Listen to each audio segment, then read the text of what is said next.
Okay, so this is a presentation on regular and substantive interaction, also known as RSI, and you may or may not have heard of it before. Again, looking at the poll results, it was a mixed opportunity, and so we want to make sure that we have brought this information to you. So I am now going to head into the slides. Maybe, there we go. All right, so MTSU Online is obviously committed to a quality education experience and helping out our faculty with very different aspects of online education. And so this is a two-part workshop. The first is going to be more about some background information. And then part two, which will be next Tuesday, will be really more about the hands-on, okay, so what does this all mean? How does this play out in our courses? And what can we do with that? So we have, as usual, our fabulous amount of learning outcomes and objectives, and you can read those on the screen. Yes, there's a lot of them. Remember that there are two parts to this workshop, so we're not going to cover everything. This will not be the freight train going through RSI. Really is intended to be a two-part workshop. So those are everything. We're going to focus specifically today on, like I said, introducing and defining the concepts of regular and substantive interaction, also known as RSI. It has some key components that you should be aware of, and these are components that are outlined by our U.S. Department of Education. And then we're also going to talk a little bit about potential challenges and or opportunities or benefits, both for you as well as your students, particularly on online asynchronous courses. So hopefully we'll get to have some really good conversation as we wrap up this workshop today. So I always find that it's really good to set the playing field, so to speak, so that we are all speaking the same language. Language is important, and trying to understand what is it that's going on behind the scenes with these particular regulations that we're going to talk about. And so with that, we're going to talk about the U.S. Department of Education in a very broad sense, because that is going to be an important piece. So RSI is really a concept that came from a federal regulation that the U.S. Department of Education put into place in around 2021. The idea with it was that there had been a lot of concerns with online education, specifically distance education, and how it compared to correspondence courses. And you'll hear us talk about there's a lot of difference along the way. And so we want to make sure that this is what the federal regulations come about. And so this is their definition to sort of help ensure that a distance education course is not a correspondence course. So the Department of Education requires institutions ensure there is regular and substantive interaction between students and instructors in distance education courses. Sounds like a great definition, doesn't it? I mean, we all can live up to that in some way or shape or form. As it turns out, I think it's more helpful to actually unpack the definition itself, because it makes a difference when we're talking about how does this impact what we do.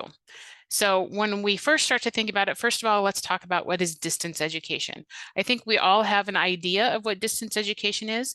We may have now switched our term to online learning, but distance education is how the US government is defining it. And what they're saying is that distance education is education that uses one or more technologies to deliver instruction to students who are separated from the instructor or instructors. It's also the technologies to support interaction between student and instructor, either synchronously or asynchronously. So I'll let that sit in for just a minute. Again, education using technology to deliver instruction separated from the instructor or supporting interaction between students and instructor. For MTSU, our definition of distance education really encompasses a spectrum of different types of courses. So we look at all of the online courses.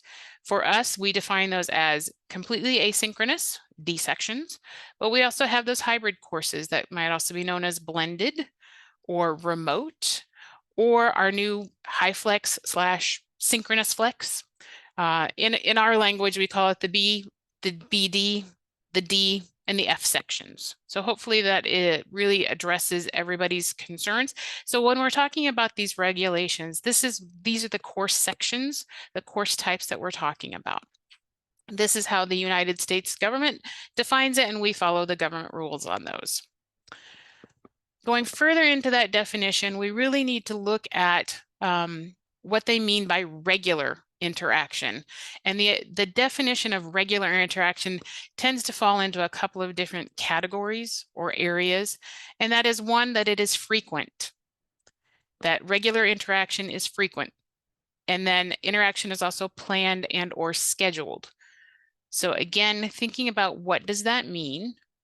The word frequent often has different connotations depending upon what people are thinking about.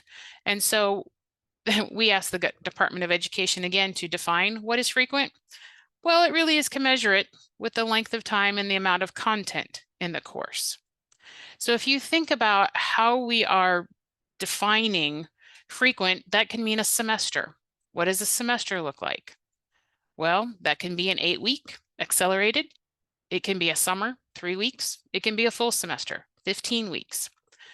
When we think about it with MTSU Online, specifically about frequency, again, we look at, okay, so we would recommend that you are at least interacting with your students on a weekly basis for a 15-week semester, if not more often for those shortened accelerated. Again, we talk about compressing time over a semester and trying to figure out what that looks like, but we want to make sure that it's in line with how frequently would you normally talk with your students on ground, talk with your students in between classes. So think about it as the semester-long interaction model. There's also the planned and scheduled aspect to this particular part of the definition. That means taking a proactive and a reactive approach. So being proactive, what are you anticipating in terms of your students' needs? And how do you interact with them? What are you planning to do to interact with your students? And interaction we'll talk about that in a minute as well. But the idea of it's also being reactive. How are you responding? How quickly, how frequently are you responding? And in what ways are you responding to your students' needs? They've also included with this regulation the idea of monitoring and intervention. Are you taking notice of when your students are interacting? Are you taking notice of how active they are in your courses? What are you doing to intervene then if you see that there are issues? If you see that there are questions that all of your students have?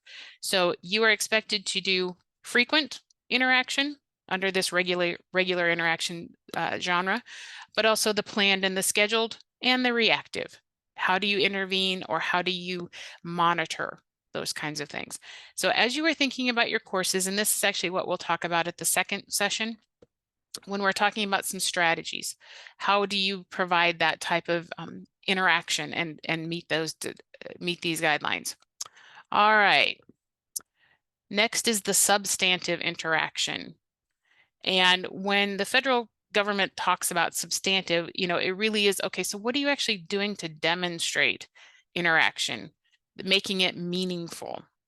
They've decided to break it down into a couple of different categories as well. Don't you love categories? Aren't they fabulous? They help you organize. So they talk about that you need to be engaging your students in teaching, learning, and assessment in at least 2 of the following ways. The first is to provide direct instruction. The second, assessing and providing feedback to students on their coursework. Then there's responding to or providing additional information to questions about course content or a competency, depending upon what you're looking at. Again, going back to your learning objectives. Facilitating a group discussion regarding the content of a course or a competency. And any other instructional activities that are approved by the institution or program accrediting agency. So again, as you're thinking about substantive interaction, you want to think somewhat in these categories, but we haven't gotten any further definition about what these things are.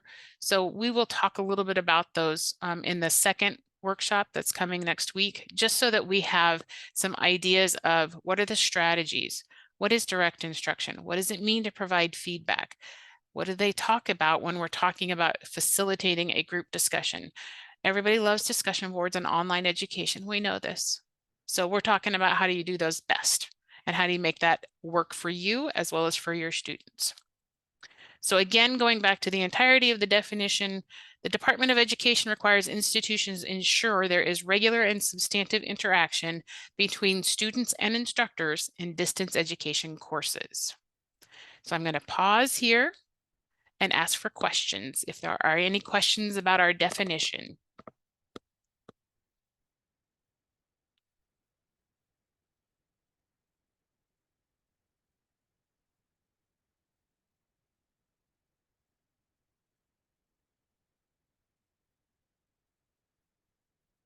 Not seeing any questions? Okay.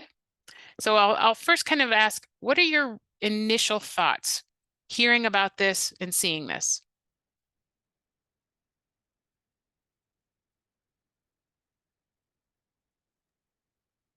Well, I'll tell you that it validates what I do because I'm sitting there taking notes and I'm like, I do all that. I mean, to me, it just seems intuitive that that's what you would do, but I know that's not true for everybody. And I also have a lot of classroom experience, traditional classroom experience. So, but I'm like, oh, I do that. I feel good. Pat me on the back, gold star. Yay. We celebrate that as well.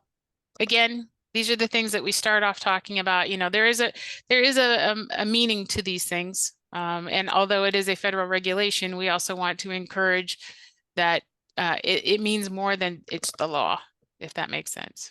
So, other thoughts? I guess I'm also feeling a little overwhelmed because with 5 total classes and 2 of mine being online, trying to keep up with actually going in there and saying, oh, these 7 students haven't responded in 2 weeks can be a rather daunting task, even with the checks that we currently have in our D2L programming that, you know, go and send the automatic email saying, hey, you haven't responded yet. So I'm feeling like I'm doing the things, but I'm not doing the things well. Yes, I can understand. We were talking this morning about how overwhelmed a lot of these elements can be, and what are those strategies that we can use to adopt. I think you were talking a little bit about, maybe about intelligent agents, and so we can look at that at our next session, and in terms of how can those be used effectively to address some of these things. I think, you know, for part of this, it really is, what are you able to do as an instructor to show up in your course? And again, that was part of the response to how is online any different than a correspondence course, which was very transactional. You know, I, as a student, do something, submit it to you. I do the next thing, I submit that to you as the instructor. I might not get any feedback specifically. I might not have any direct instruction from you as the expert. And so when we think about for online education, we obviously want to make sure that we are addressing these things, but also have those strategies in mind about how to do this well without being completely overwhelmed. We love it. We all love grading. I know that. We all love that. But the idea of trying to manage our time, but also the experience to make that happen. Any other thoughts at this point? Well, for me, everything here makes sense. And I've been doing all of these. And I know I gotta, some of the items, I gotta do more. And we would want you to be sense, strategic. Absolutely. Right, I'm glad that these are making sense, because again, if we have these ideas that come across through research or through some other avenues, we want to make sure that we understand at a deeper level, what does that really mean? You know, it could be, we could have just left it at regular and substantive interaction and let everybody guess what this is intended to be. And luckily, I don't know if I say luckily enough, but the idea of how do we actually do this? And so getting a little bit of guidance on, okay, so what is substantive? What is regular? How does that frequently work out for us? I think we're all now on the same page with this particular set of concepts. And so I'm going to move on to then specifically, why do we care? Well, so first of all, we are with MTSU Online. We are the folks who are responsible for quality assurance according to our accrediting agency, particularly for online courses. And so in order to ensure that, we are trying to find ways to equip you as our faculty developers, as our subject matter experts, as our instructors, with knowledge as well as with some strategies that can help you be successful in leading these types of educational experiences. And so we want to make sure that we are gathering the information that is out there from every different resource that's possible to then provide that to you. But our expertise also as instructional designers, if you've worked with us as if you're looking to develop your online course or redesign an online course, we as instructional designers have backgrounds with all of these areas to talk with you about, okay, how do we do this? How do we make this the best experience possible? Knowing that we also have these particular parameters that we need to fall under. And so I'm hoping that even if you've never designed an online course with us or redesigned or developed a new course, that you know that you can come to MTSU Online to talk with us about these particular elements and how you might integrate those into online courses specifically, but we can also talk with you about on ground. The things that we're talking about are not exclusive to online because we know good teaching is good teaching regardless of the delivery.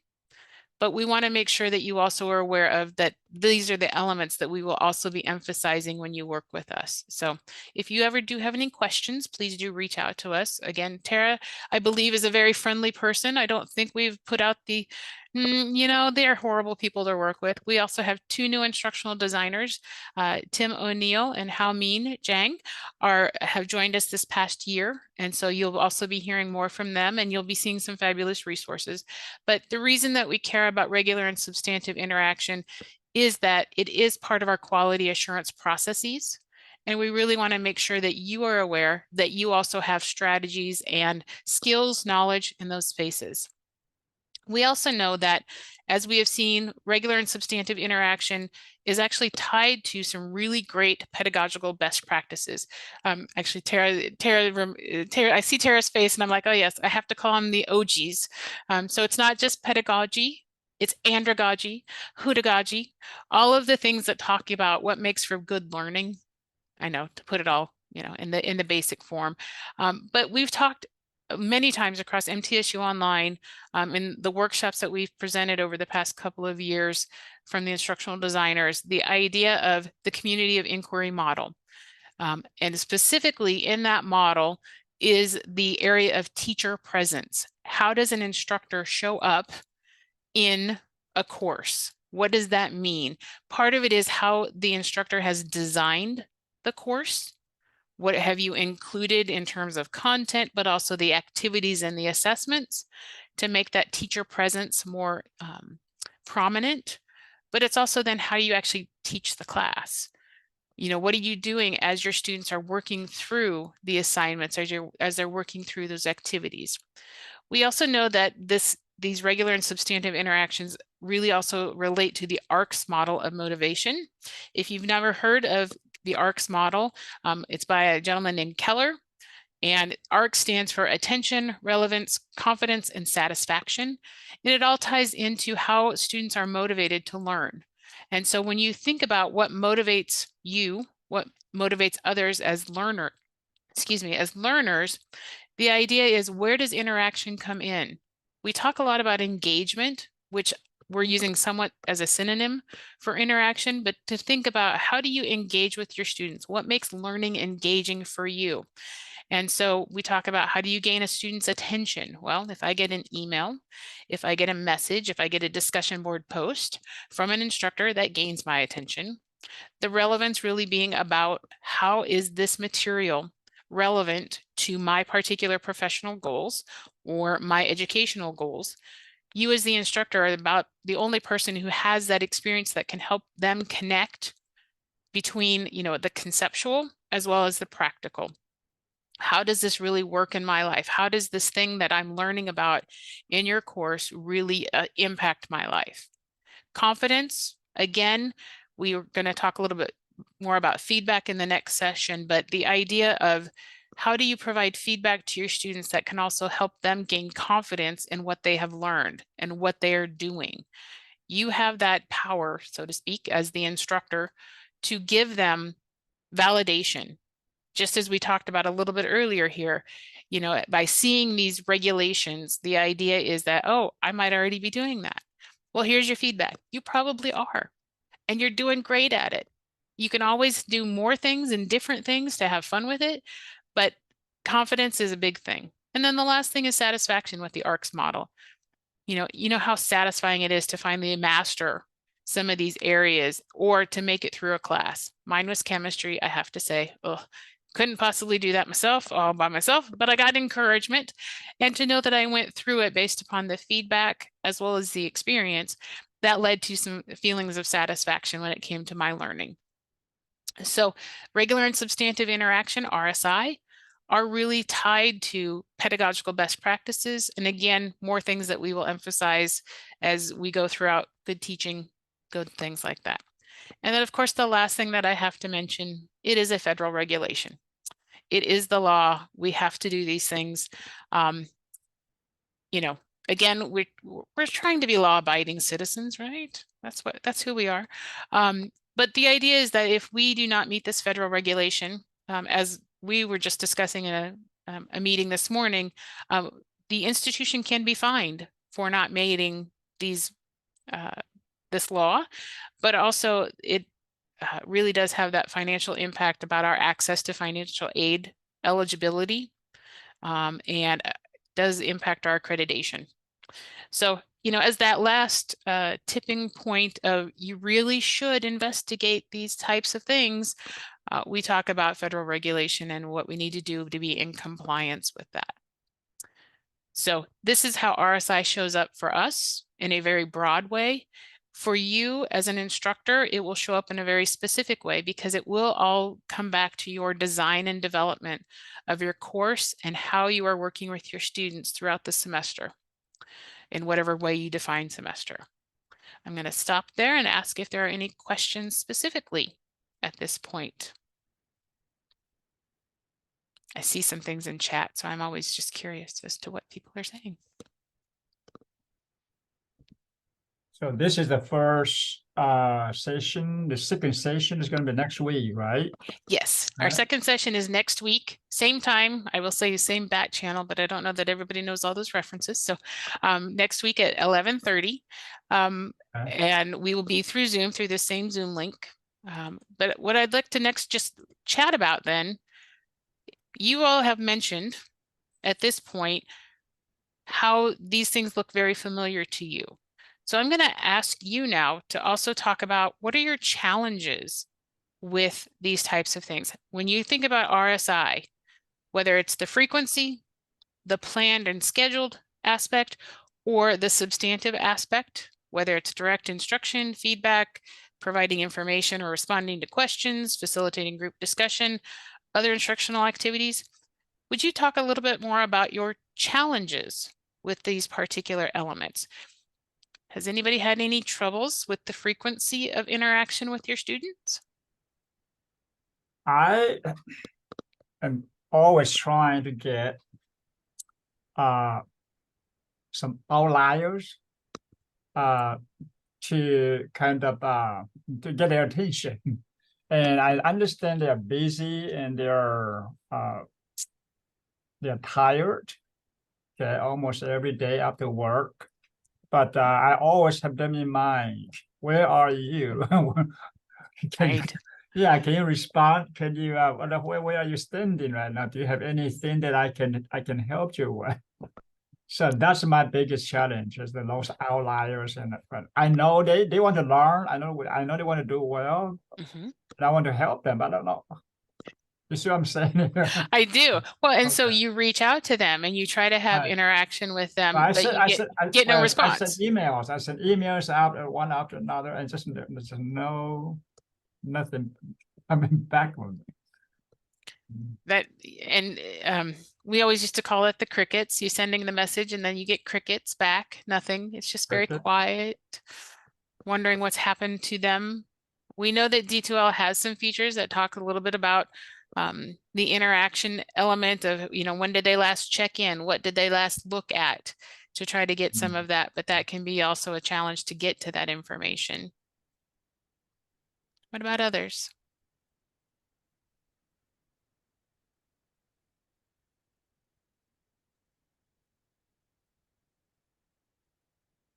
I think we had one earlier about the tracking of engagement or the tracking of interaction. Do many people do that? Have many people had experience tracking whether students are engaged or not? Sometimes I go in and I look and see what they're looking at, and I've, played around with some of the statistics stuff that you can do. But my big issue with, and it's the same in a traditional classroom, is you're just going to have kids that are engaged and are doing it and are on task, and you're not. And there's nothing that you can do to get those knots. They're just not. That's they are there to do their one post, 2 responses, do the quiz, however it's set up. They are there to check those boxes, and that's it. And that's really frustrating. And I try really hard to pull them in and try to get them, and leave the encouraging feedback. Hey, you did a great job here. This blah, blah, blah, blah, but if you read a few more of your classmates' posts, if you checked in on the discussion board, more frequently, even if you're not responding, just, reading, you'll get more out of the class. You'll understand the information better. Crickets. So That's not a motivating factor, you don't think? the That you could do the crickets, I mean, again, this is also part of, what motivates you as an instructor. Because again, I think about there's a reason that you're doing these things. And to not get feedback from your students can also be discouraging. The idea it of that. really is. And I mean, y'all know me. You and Tara know how much I put into the feedback in my classes.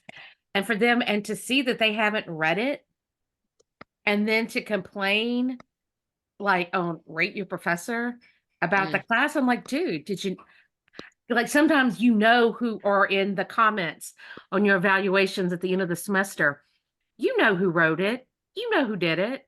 Sure. And it's like, but if you had read the feedback that I left you 10 separate occasions, you would have gotten more out of the class. Your grade would have been better. But that's the same as an online class. You're just not, you can't read, and that's hard to accept as a teacher, that you're just not going to reach everybody. You can't be everything to everybody. And they just don't want to be reached. Leave me alone. I just want to do my work, right? Just give me the easy A. Give me those things like that. And I think that is part of the how do we help our students use these tools, use these elements that we present as instructors. So I will also I'll tattle on a separate colleague who said, my students tell me I send them too many emails. And it was, well, what is meant by that? And it was that the student didn't have time to read everything to try to figure all of it out. Was it that the student didn't want to hear from the instructor, didn't want to have all of the reminders? It's one of the questions that has come up particularly when it comes to frequency.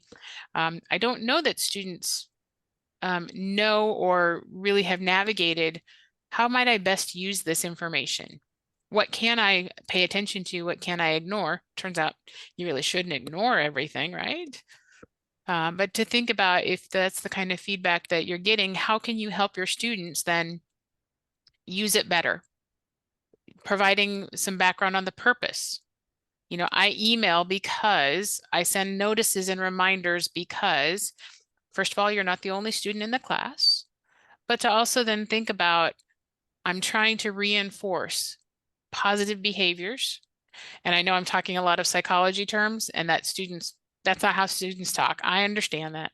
But, to try to figure out, okay, so trying to reinforce with them what good learning, how it actually happens, the work that you have to put in, so that they're also not surprised by that. I don't know, what other suggestions do you all have? What other challenges might you face with this? I would add to that as well. For some classes, have included reading feedback as part of the rubric for which they are graded, so that you can go and see if they've read that feedback and then implemented it. So some faculty have approached it that way. I have also had other faculty who create Easter eggs in their courses and don't allow or don't tell the students about the Easter eggs. And we tie one of those bonus point Easter eggs to reading feedback at least a couple of times so that students are surprised because they read feedback. And then that usually students will tell other students, hey, I got this bonus point. Did you? No. How'd you get it? I got it this way. So that's another strategy I've used with some faculty as well to get students to hopefully read their feedback because I think that is one of the biggest challenges particularly when you're online and having students understand why that feedback is so necessary. Because I don't know that for many of them, I don't know that they're used to regular and substantive feedback depending on where they came from before they got here. So that's what I wanted to add. Thank you for sharing that. Again, I think about the strategies. What are the ways that we can help lead the students to the things that will help them? But that also implies that you as the instructor have figured out, okay, so this is what the feedback that they need to have, and making that feedback a little bit more informative. So there must be, it's got to be more. And we talk about this particularly with discussion boards with, I agree, you go, person, I would say girl or guy. But to think about, okay, so what am I actually providing in feedback? How do I make that meaningful to them so that they then also know how to use it effectively? And so I find that with some of those challenges with feedback is not necessarily frequency of feedback, but how detailed or how specific that feedback is. And again, we'll talk about that at the next session about how do you, really what do you incorporate? But as you're thinking about why students don't use feedback, why are we trying to get students to use feedback? How do you convey that to students to help them understand that this is part of a learning experience? That this is part of how you actually become better and making things happen. When we're talking about regular and substantive interaction, you are providing the feedback, but also trying to figure out where is it that things might need to be relearned, learned again, or learned to begin with, and to think about how do you lead your students there? How do you help your students navigate that? What are the other challenges? What challenges do you have? I'm gonna go to number 4 on the substantive list because it always seems to be a question that we get. I, as the instructor, do I need to be in the discussions that I ask my students to craft and create in discussion boards, particularly in online? We've had the fun of a death by discussion board, which is really, go, post, respond, get out. The question has also arisen about, should an instructor be present in that discussion at all? Isn't this intended to be for a student perspective, things like that? What are your experiences in facilitating group discussions? We do have a question Oh, regarding that to some extent within the chat, talking about synchronous online classes and getting them to engage, and synchronous, even getting them to turn on their cameras, yes, etc.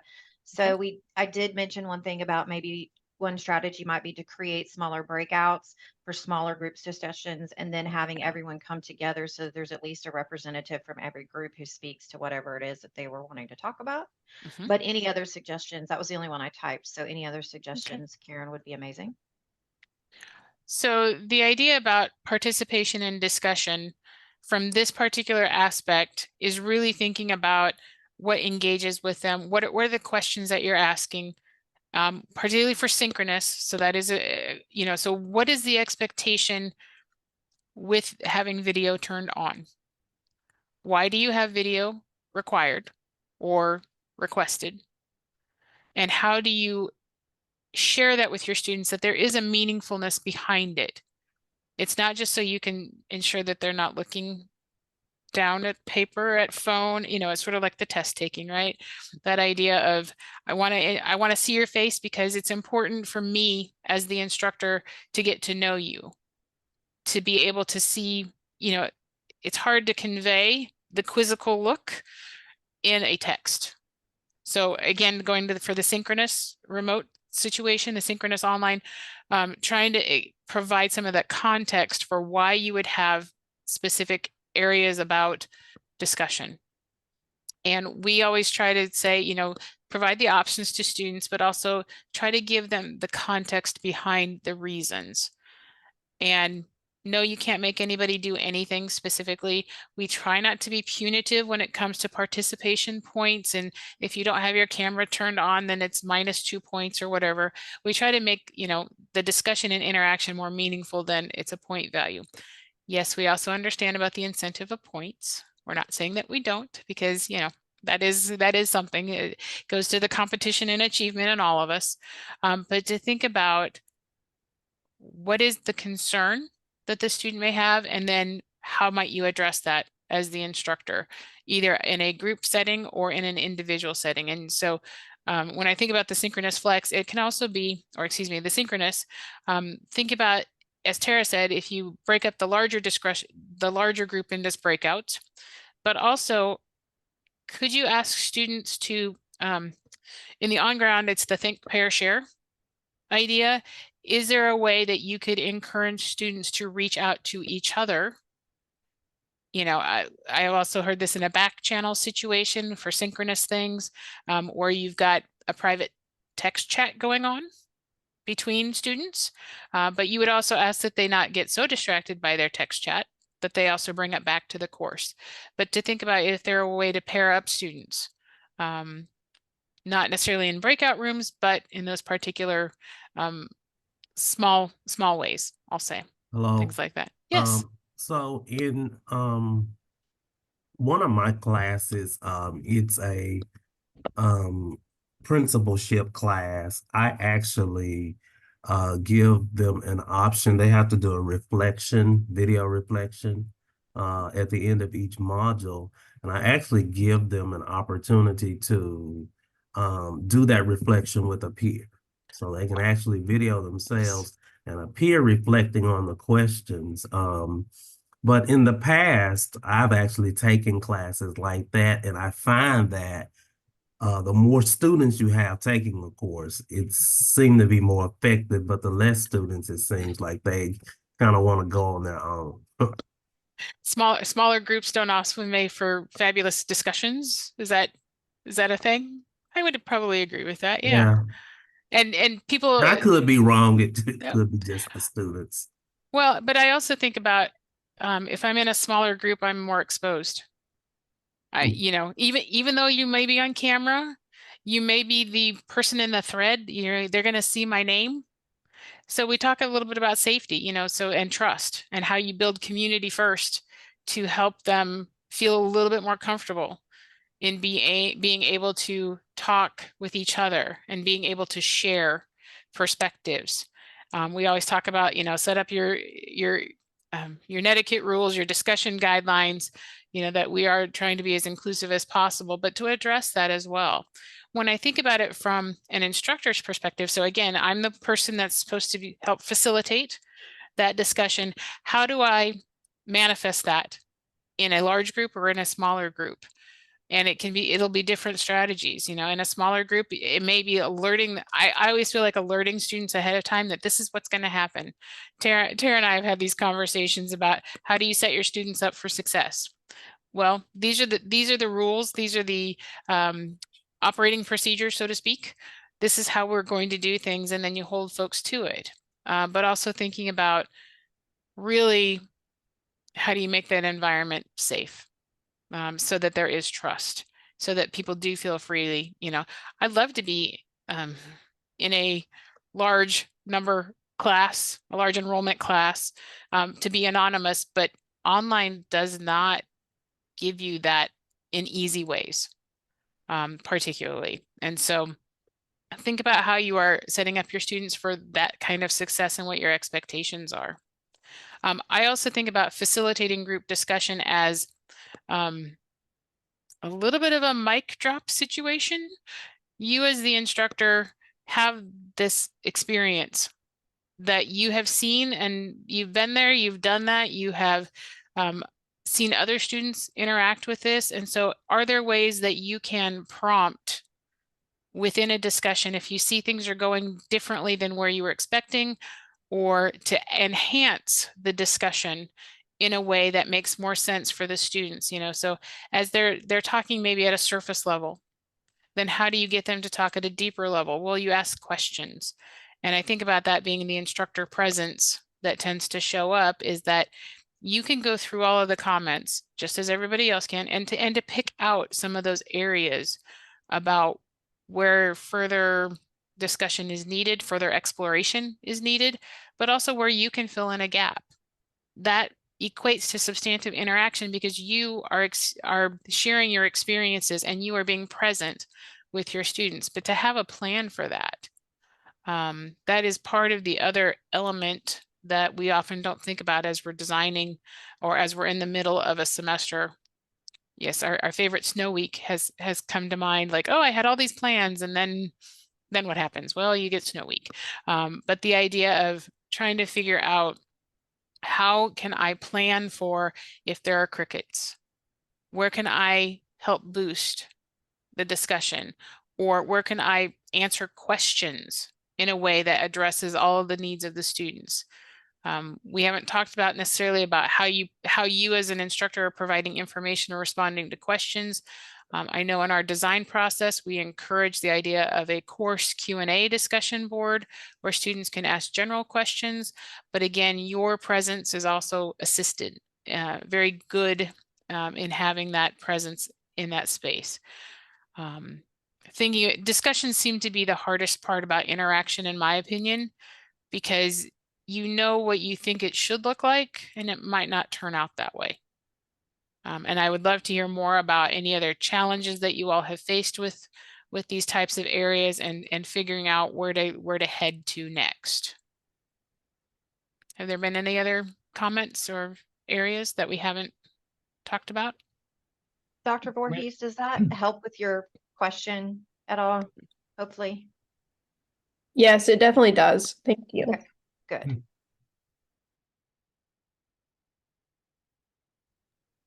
That was the only thing in chat, but please Okay. feel free if you have questions to just shout them out there once you unmute yourself.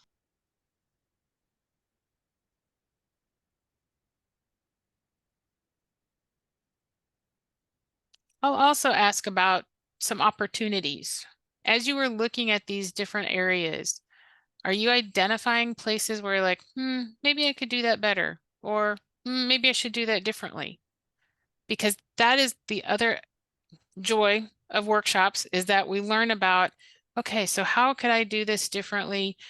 Asking the questions about, this is my experience. What might we change up? The other area that I also tend to get is about direct instruction.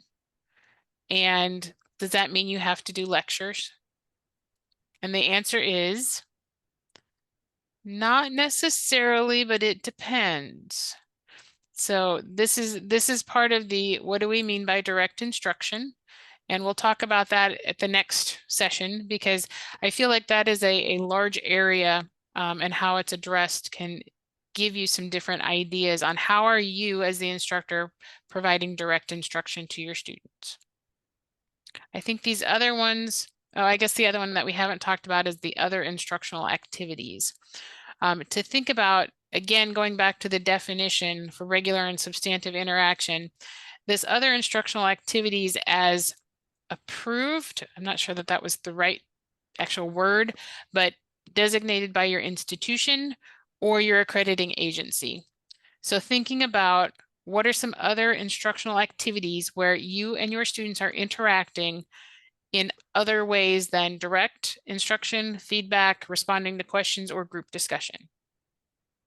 And I'm not sure if we've got anybody on the line in terms of participating, but the idea of internships, field experiences. We talked a little bit about MT Engage as a possibility. Also EXL, experiential learning. Those are items that have come up under our institution in terms of our strategic planning, as well as our initiatives, where students are interacting with the instructor to have these different types of experiences. that are not just about specific assignments. You know, it really is about the experience. And so as you were thinking about how you are accomplishing regular and substantive interaction in your courses, it doesn't have to be, you know, how am I doing lecture?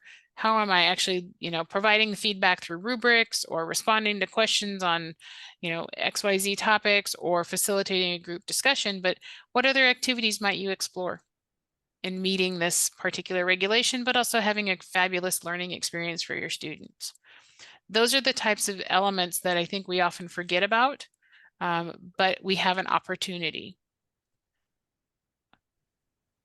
Other thoughts at this point? Well, I think would also- a lot of this depends on the nature of the course. Some course like I do a study abroad every year, and you don't have to worry about interaction. There are lots of interaction because they are excited and everything's relevant. Right. And I also teach cybersecurity. And so it's mostly kind of a troubleshooting kind of setting. So student need help, and I try to kind of let them share the experience with each other. And because as soon as I step in and give them the final answer, they stop talking. Right. And so that I kind of stand by and watch and read their experience. They talk to each other. It's the conceptual course that I have more challenge.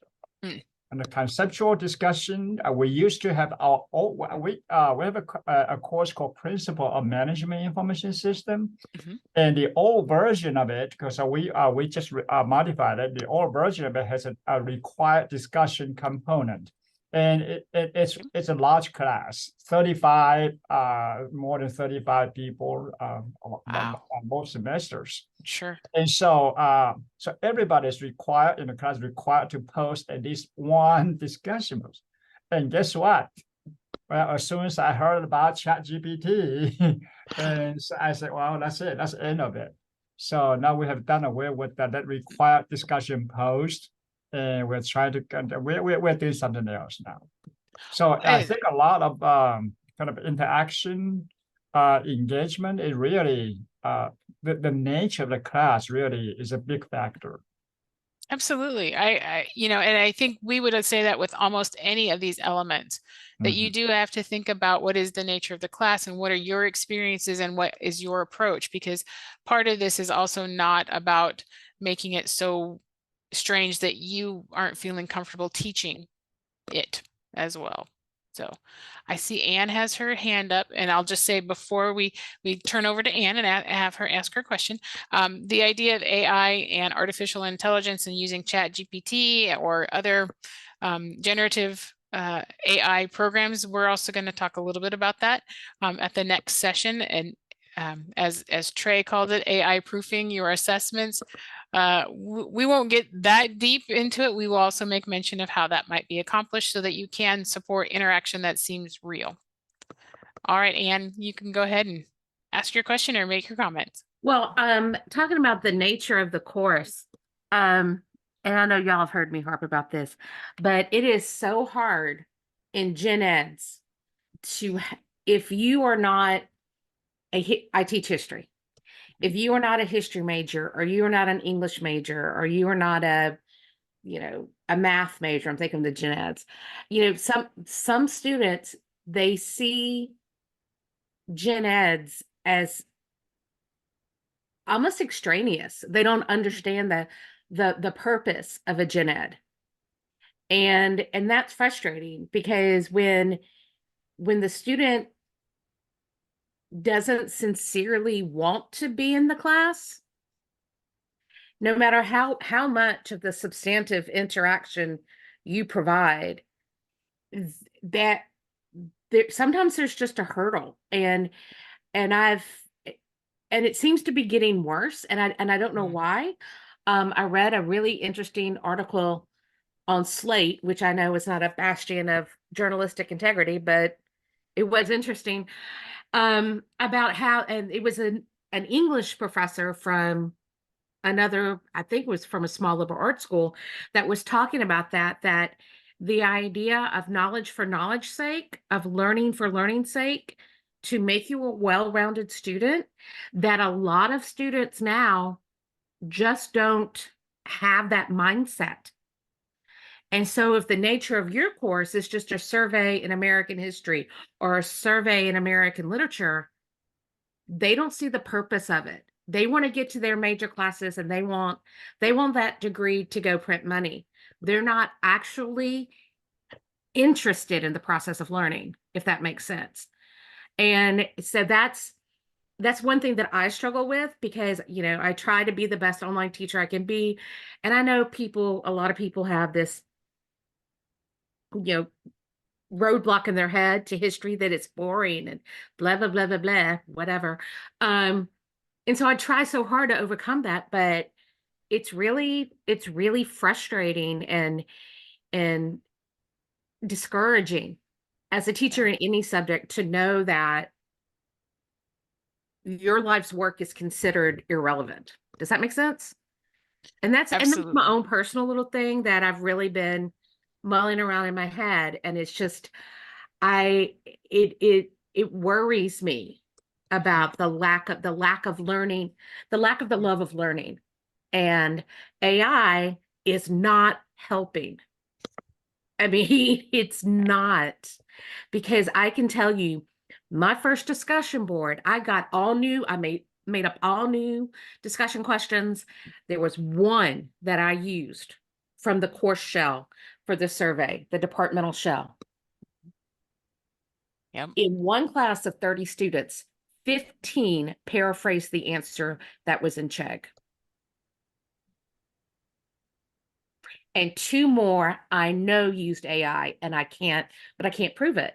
And that's just so, it's gutting. You know, you put all this work into developing these questions and finding these sources, and for them to learn how to use, because research and analytical writing, that's a skill they're going to use no matter what their major is. But you just, they don't want to learn. And that's just my little rant. I'm sorry, I'll get off my soapbox. Thank you for sharing that. those.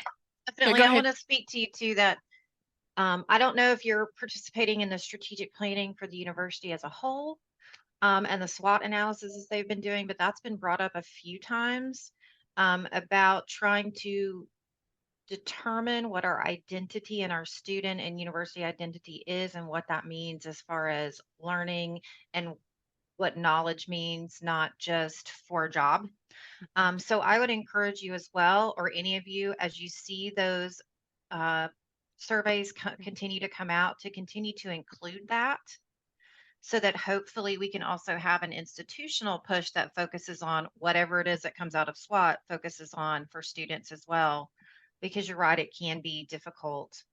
And in the advent of ChatGPT, we will have more things coming about that, but at the moment, our best recipe to combat some of that is to include it as part of the assignment, so that students then have to analyze what it says and where it's right, where it's wrong, what is it that's wrong about it, what needs to be fixed, etc. We're continuing to come up with strategies, and we will continue to do so as we have time behind the scenes. But that is one of the things that we are trying to help moving forward with faculty and figuring that out. Awesome. All right. Well, I see that we are almost at time. So again, this will just be the teaser, the next session, next Tuesday at 11:30, again via Zoom. We're going to talk more specifically about strategies, tools, and resources that will help you address RSI or integrate RSI into your particular course. And of course, I have one last poll to share with you. And let me go back to my polling. And if you wouldn't mind, again, a little bit of background information. This is just information for me to help me evaluate how the session is going at this point, as well as to think about how we might do this next session next Tuesday a little bit better and differently. So if you wouldn't mind providing your poll, answer the poll. And thank you all for being here. Again, this is a session that we have been recording and we'll put on our MTSU online YouTube channel. I will share the slides with you and hope that you will join us next week. Please do get in contact if we can be of any assistance. I always forget that part. Right. And thanks for coming. We're going to be on here for a little bit anyway. If you have additional questions, we'll still be around if you have them.